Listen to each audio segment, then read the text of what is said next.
Cornerstone. This is Pastor Nick wanting to follow up about the announcement that was made on Sunday concerning the corporate day of prayer and fasting.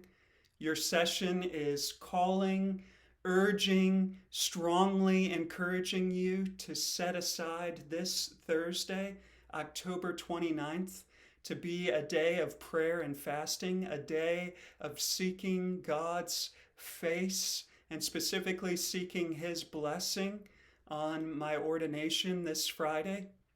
We see throughout the scriptures that often when God's people are hungry for God to move, for God to act, for God to deliver, they express that hunger by forgoing physical food. They express a spiritual hunger by suppressing their physical hunger.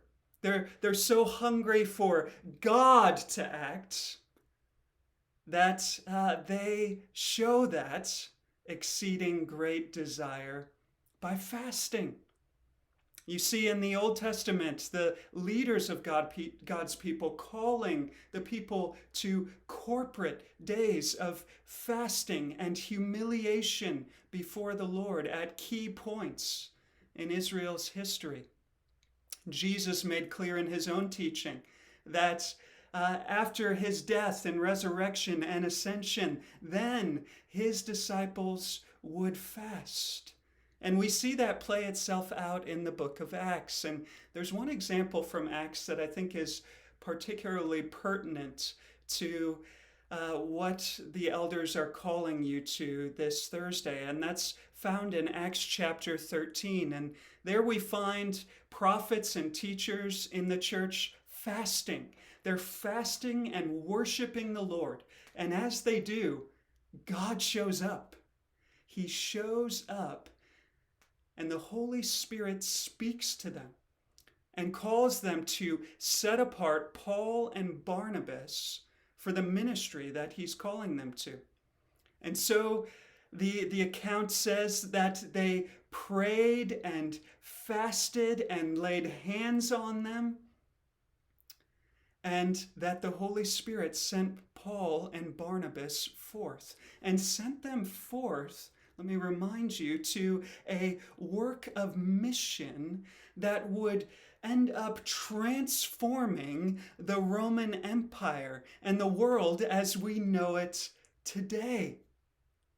That came about because the people of God were fasting and seeking the face of God. They were hungry for God to act.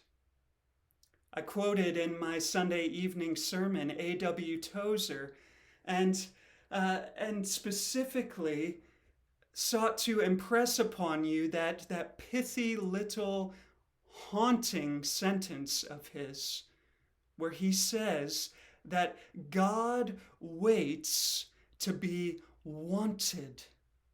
He waits to be wanted.